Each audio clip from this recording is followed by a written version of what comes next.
ESG 경영의 환경 이슈와 관련된 첫 번째 환경경영 국제표준은 6가지입니다.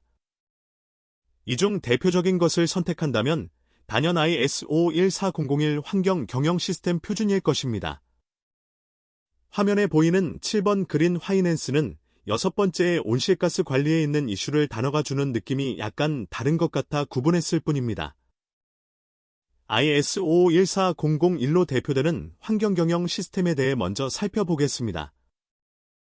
ESG 경영을 하기 위해 환경 이슈를 생각한다면 첫 번째로 할 일은 EMS 국제표준에 의한 시스템 구축이 아닐까 생각합니다. 시스템 구축 후 제3자 인증기관으로부터 인증을 받는다면 더 바람직한 일이겠죠. 먼저 이런 문제를 같이 생각해 보시면 시스템을 이해하는 데 도움이 되지 않을까 생각합니다. 화면에서 보시는 것처럼 우리 사람의 몸은 다양한 원소로 구성되어 있습니다. 인체를 구성하는 많은 여러 원소 중 어떤 원소가 가장 질량이 클까요 하는 퀘스천입니다. 다시 말해 만약 70kg의 체중을 가진 사람에게서 가장 무거운 원소를 구한다면 무엇인가 하는 문제이지요. 힌트를 드린다면 우리 몸을 구성하는 물질 중 가장 많은 게 뭐죠? 아마 그것은 우리가 매일 마시는 물이 아닐까요? 화학식으로는 H2O라는 걸 생각해 보시면 답을 정하는 데 도움이 되실 것으로 생각되는데요. 좀 오래된 연구 결과입니다만 우리 몸을 구성하는 원소는 수소, 산소 등으로부터 심지어는 코발트까지 있는 것으로 보고되고 있습니다. 지금 보시는 화면은 인체를 구성하는 원소의 구성 화학식입니다. 각각의 숫자는 원소 개수를 나타냅니다.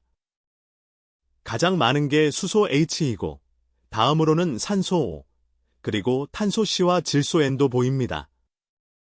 사람이 주로 먹고 마시는 게 앞에서 말씀드렸던 물 그리고 탄수화물이니 당연하다고 여기실 것입니다. 그런데 무게로 따지면 이 순서가 맞지 않다는 거지요. 왜냐면 수소 H는 한계가 가볍고 산소는 무겁기 때문입니다. 수소와 산소의 질량이 매우 큰 차이를 나타내고 있음을 지금 보시는 화면이 보여주고 있습니다. 그러니 아무리 개수가 많은 수소라 해도 전체 질량은 산소가 훨씬 높은 거지요. 이해가 되셨죠?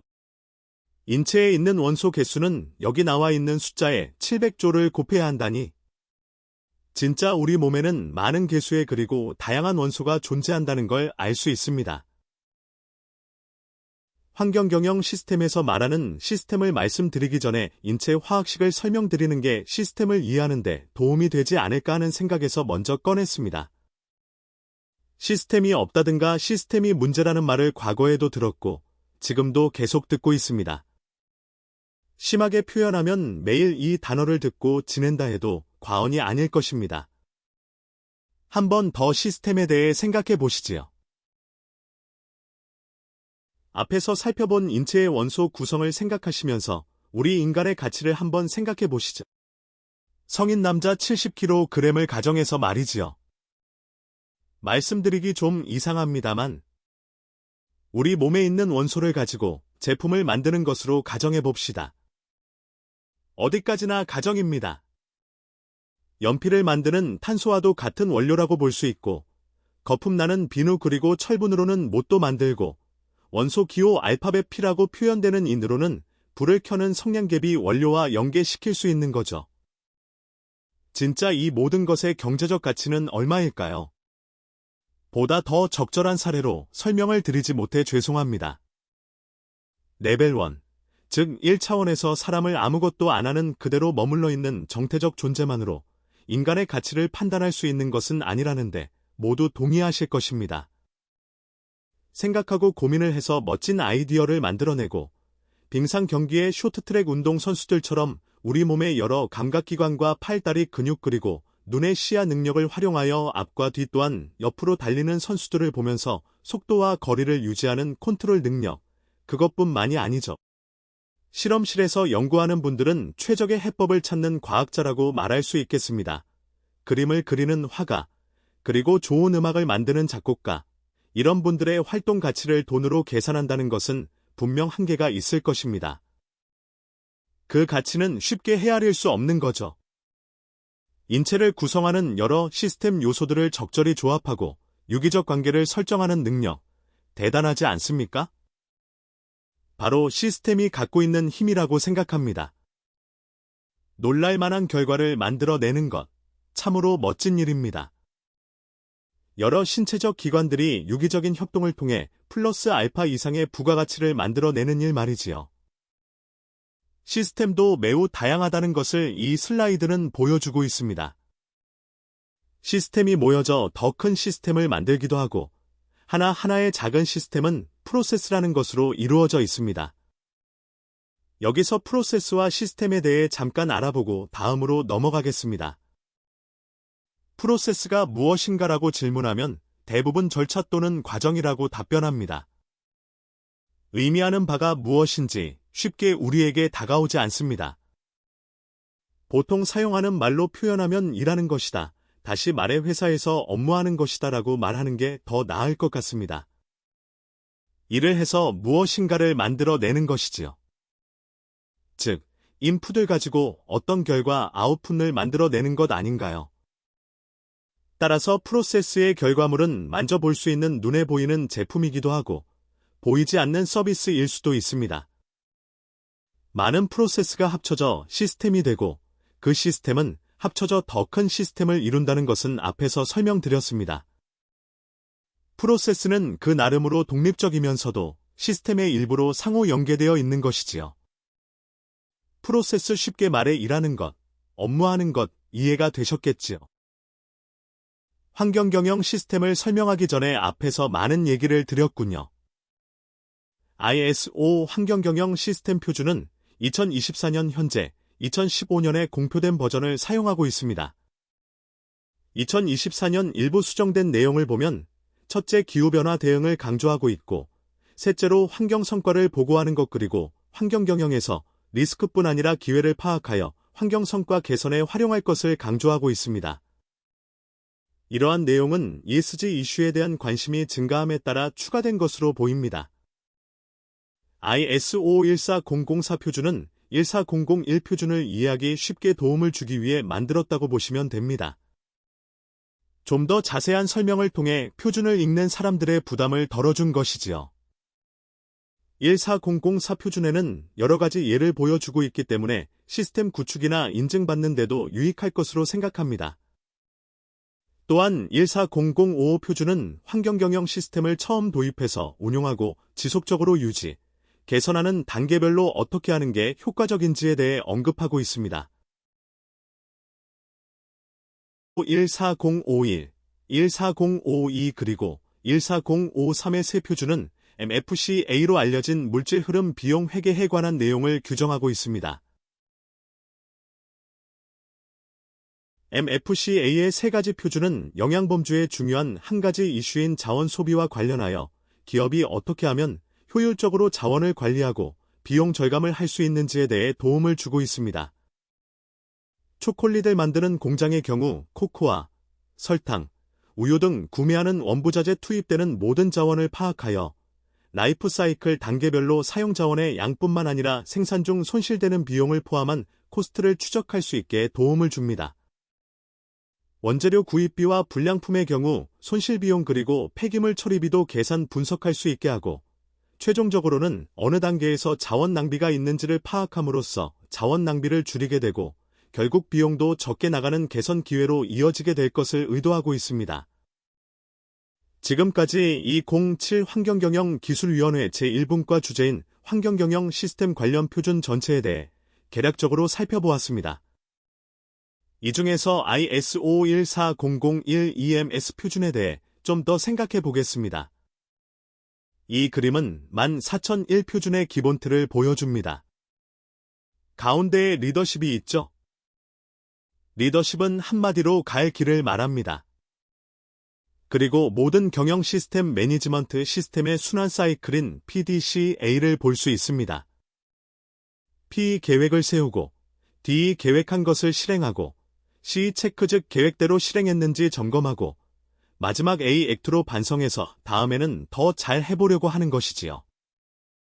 그림의 가운데 5항 리더십, 앞에서 말씀드렸듯이 리더십에서 갈 길을 정하기 전에 먼저 우리 회사가 어떤 상황에 처해 있는지 아는 게 우선 중요한 일일 것입니다.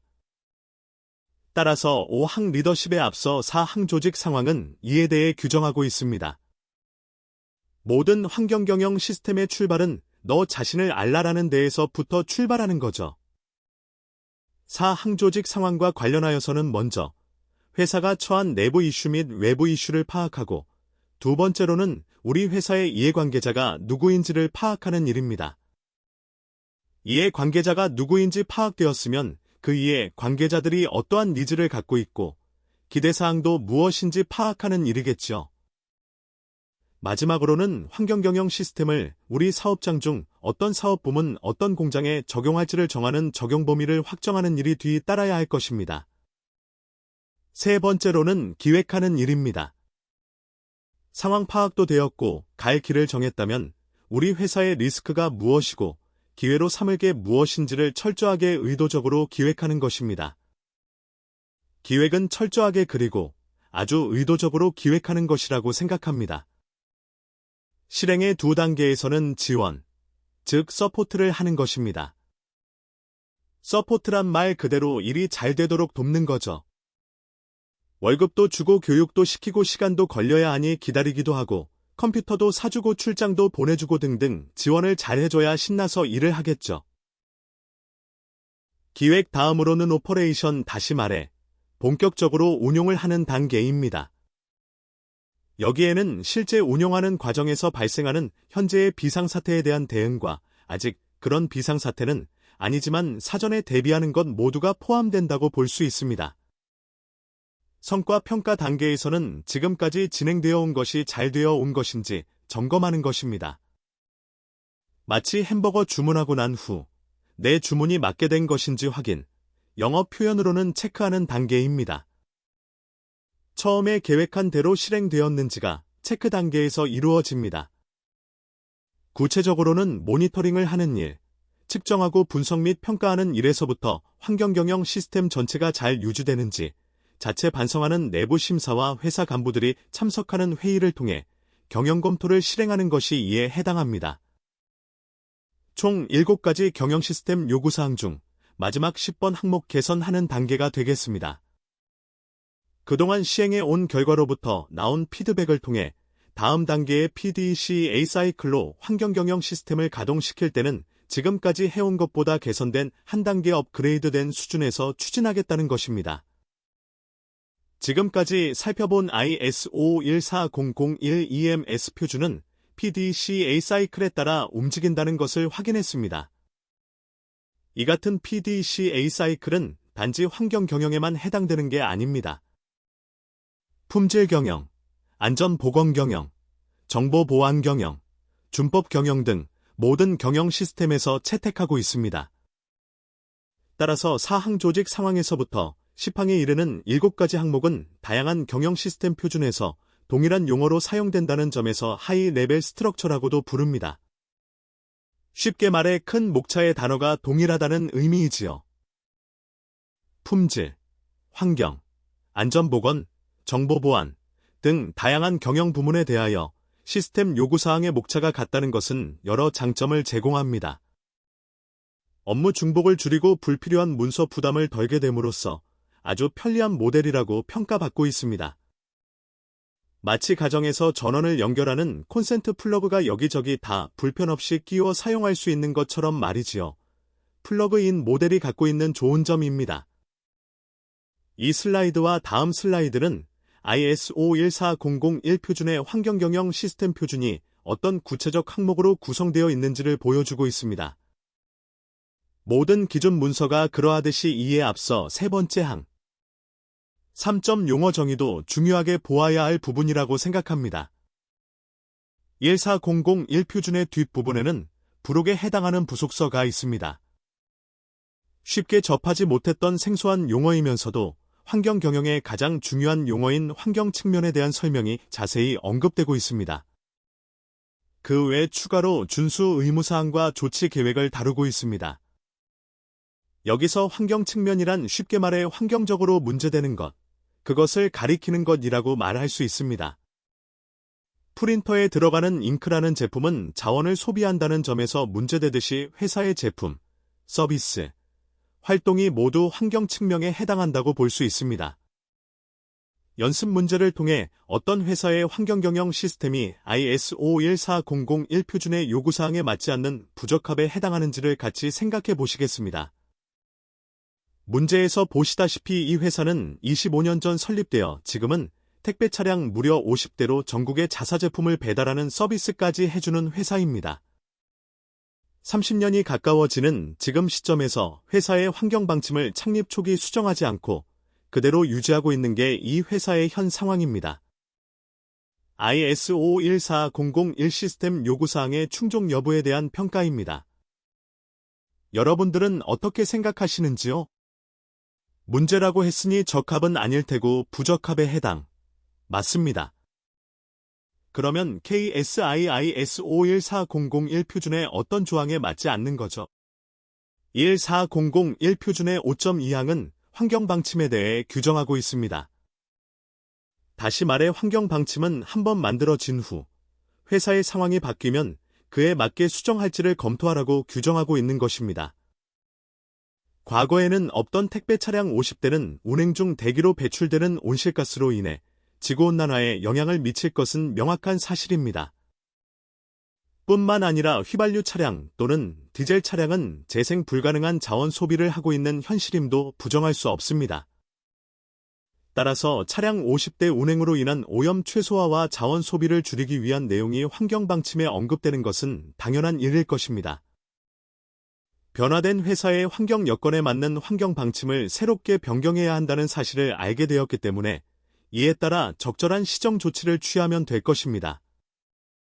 변경된 가장 큰 중대한 환경 측면을 찾아내었기 때문에 이에 맞춰 환경 방침 내용을 개정하면 될 것으로 생각됩니다.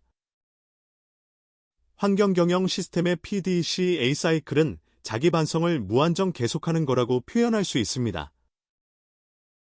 PDCA 사이클을 라면을 끓이는 것으로 쉽게 설명드릴 수 있습니다. 먼저 플랜 단계에서는 무슨 라면을 먹을지 생각합니다. 거기에 계란을 넣을까 파도 넣으면 더 좋겠고 고춧가루 넣어서 조금 맵게 끓일 수도 있겠지요. 짧은 시간 끓여서 꼬들꼬들하게 먹을 수도 있고요. 원하는 플랜대로 다음 단계에서 실행을 하면 될 것입니다. 그런데 걸려온 전화 응대에 집중하다 보니 아차 시간이 오버됐군요. 라면이 불어서 처음 생각했던 대로 하지를 못했습니다. 체크 단계에서는 플랜대로 두우를 하지 못한 걸 깨닫겠지요. 고민까지는 아니더라도 다음에는 더 맛있게 라면을 끓이는 방법에 대해 기억을 해둘 겁니다. 전화 걸려와도 중요한 전화 아니면 받지 않거나 빨리 끊겠다는 생각 말이지요. PDCA는 좀 더 나아지도록 지속적 개선을 추구할 수밖에 없는 모델입니다. 환경방침에 따라 목표 그리고 세부 목표를 정합니다. 이어서 언제까지 어느 부서에서 온실가스 배출을 줄일 것인지 그리고 여기에 투입 예산은 어느 정도 할 것인지 등등 환경경영 추진 계획을 1년 단위 또는 중장기로 기간을 정해 추진하는 일입니다. 모니터링하여 성과에 대해 평가하고 최종적으로는 내부 심사라는 자기 반성을 통해 지속적 개선을 추구하는 과정입니다. 우리는 시스템이 가동되는 일상 속에서 살아가고 있습니다. 지금은 인터넷 뱅킹이 일반화되었지만 그래도 가끔 은행에 갈 일이 생깁니다. 볼 것 없이 번호표를 뽑고 기다리면 됩니다. 1980년 이전에는 이 같은 시스템이 도입되지 않아 누가 나보다 먼저 와서 기다리는지 잘 알 수가 없습니다. 때로는 순서가 바뀌어 기분 나쁜 적도 있었습니다. 참말로 시스템은 우리를 편리하게 하는 장점이 있는 건 분명합니다. 물론 단점이 없는 게 아니지만요. 환경경영 시스템의 7가지 항목은 PDCA 사이클에 따라 네버엔딩, 결코 끝나지 않는 지속적 개선을 추구한다는 점을 지금까지 여러 차례 강조를 드렸습니다. 지속적 개선도 끊임없는 변화의 과정입니다. 점진적 변화를 추구할 것인지 아니면 급진적 변화만이 회사사 살 길인지의 변화 속도와 범위 등 일정은 모두 회사가 결정할 일이지요. 어쨌든 중간에 끊김이 없어 쭉 위로만 계속 올라가는 경우입니다. 이런 일만 있다면 좋겠지요. 그러나 이게 여간 어려운 일인가요? 어떻게 보면 불가능하지요. 때로는 낙담을 하기도 하고 포기하고 싶을 때도 있는 거죠. 우리가 추구하는 지속적 개선은 중간에 멈추더라도 다시 나아가는 개선을 말합니다. 정확한 이해가 필요한 이유이기도 합니다.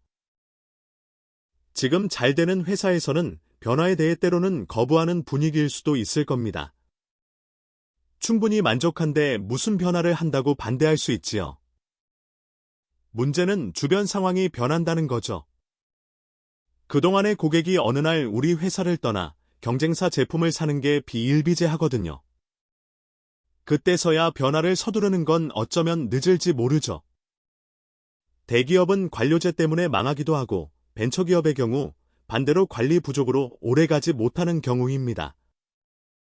조직 상황에 맞게 ESG 경영의 궁극적 목적인 오래가는 회사를 유지한다는 게 매우 어려운 일입니다. 변화의 속도를 늘 관리해야 하겠죠. 게으름 없이 관찰하면서 우선 무엇부터 시작할까요? 다들 변화를 별로 좋아하는 분위기가 아니니 첫 번째 미래 워크샵, 미래 탐구회의라고 할까요? 부담 가지지 않도록 처음에는 이런 기회를 만들어 보는 거죠. 일부 걱정하는 목소리가 있을 겁니다. 거듭된 공감대 속에서 차츰 두 번째 지속 가능성과 관련하여 조직의 현 위치를 파악해 보는 겁니다. 이러한 단계를 거쳐 우리 회사의 최적인 시스템을 조정하고 만들어 다듬어 가는 일입니다. 매우 어려운 일인 건 분명합니다. 변화를 위해서, 그리고 변화에 대응하기 위한 그 무슨 일거리, 그 일거리를 별도로 고민하지 않고 아무 일도 하지 않는다는 것 결과는 뻔한 거죠. 아무것도 얻을 수 없다는 사실 말이지요. Do nothing get nothing. 시청해 주셔서 감사합니다. 도움 되시길 간절히 바랍니다.